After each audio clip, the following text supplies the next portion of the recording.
Kisah Jataka tentang rusa beringin dan rusa cabang.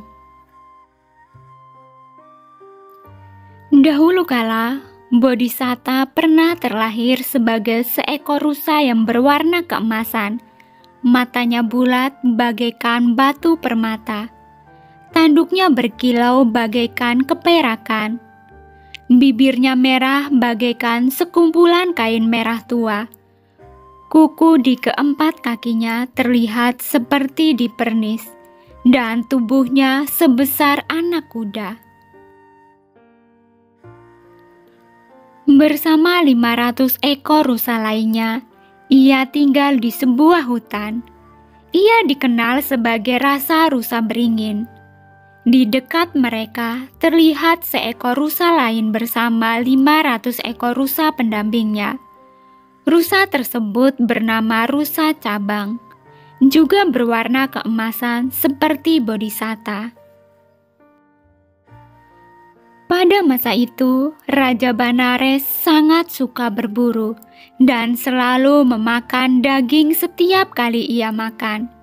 Setiap hari ia mengumpulkan semua penduduknya, baik orang desa maupun orang kota, untuk meninggalkan pekerjaan mereka dan pergi berburu bersamanya. Saat berkeliling, mereka tiba di tempat yang sering didatangi oleh kawasan rusa beringin dan rusa cabang. Begitu melihat kawanan rusa itu, mereka mulai memukuli pepohonan, rerumputan dan tanah dengan menggunakan tongkat mereka.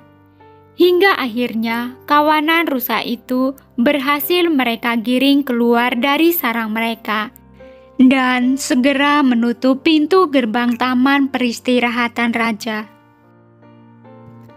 Kemudian mereka menghadap Paduka Raja lalu berkata, "Paduka, Anda memerintahkan kami menghentikan semua kegiatan kami dan meminta kami pergi berburu.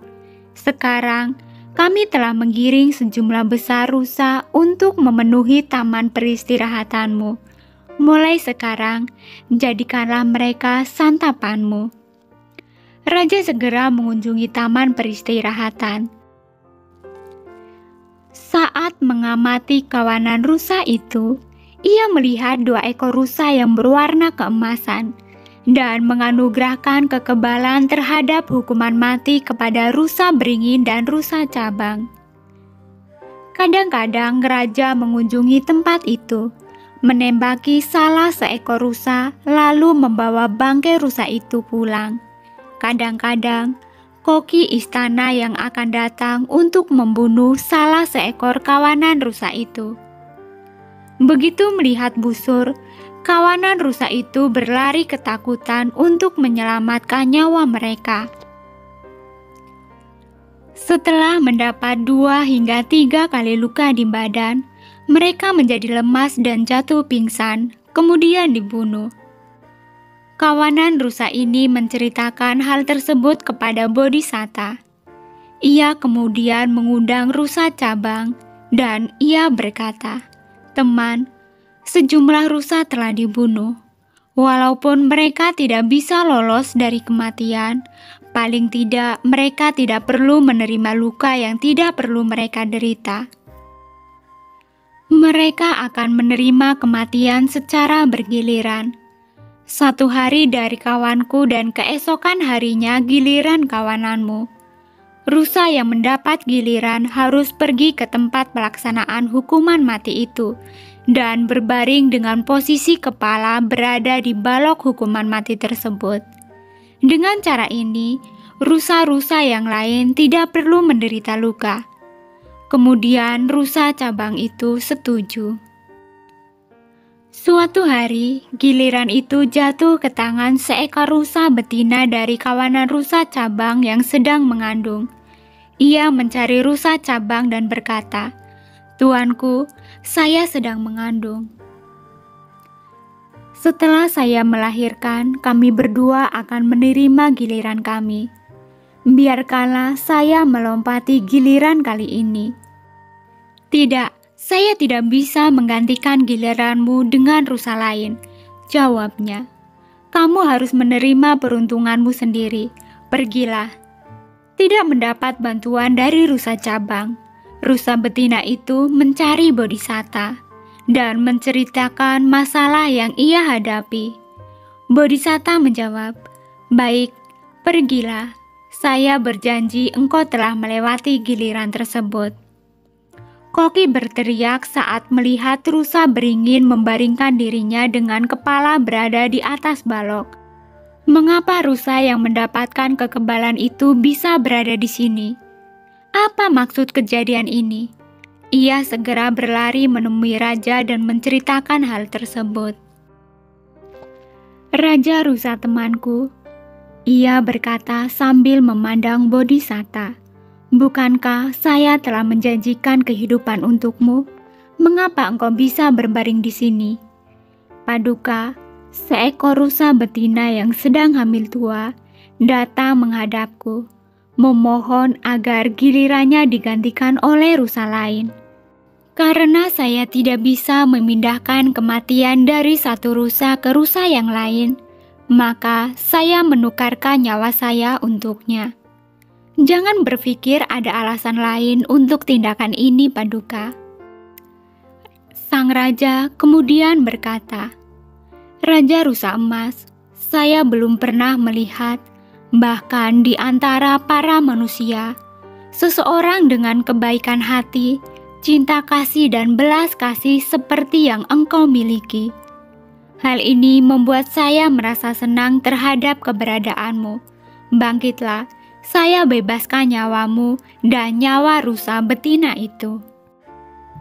Kemudian Raja Rusa berkata, "Meskipun dua nyawa telah diselamatkan, apa yang akan terjadi pada rusa-rusa lainnya?" "Akan saya bebaskan juga nyawa mereka," kata sang raja.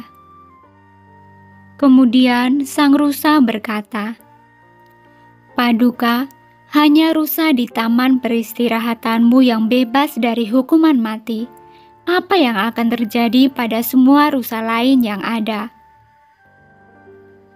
"Nyawa mereka akan saya bebaskan juga," kata sang raja.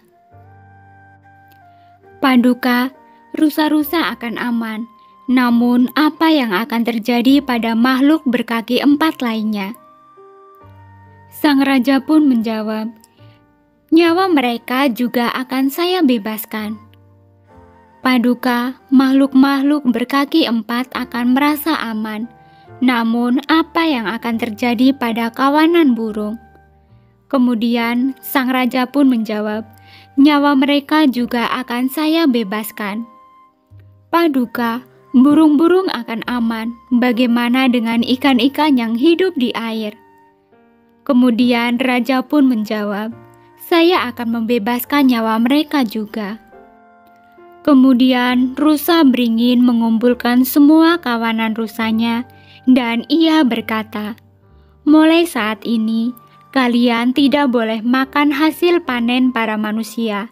Setelah memberi larangan pada rusa-rusa itu, ia mengirimkan pesan kepada manusia yang berbunyi, "Mulai hari ini, para petani tidak memagari ladang mereka, namun berikan tanda berupa daun yang diikatkan di sekeliling ladang. Sebagaimana yang telah kita ketahui, sejak adanya ide mengikat dedaunan itu untuk menandai ladang-ladang, tidak ada lagi rusa yang memasuki ladang-ladang yang telah ditandai. Semua itu berkat petunjuk yang diberikan oleh Bodhisattva." Pesan moral dari kisah ini adalah kita dapat memahami bahwa jika kita berkumpul dengan orang-orang yang bijaksana, maka kebahagiaan akan selalu menyertai kita semua. Terima kasih sudah menonton. Semoga bermanfaat dan semoga Anda berbahagia.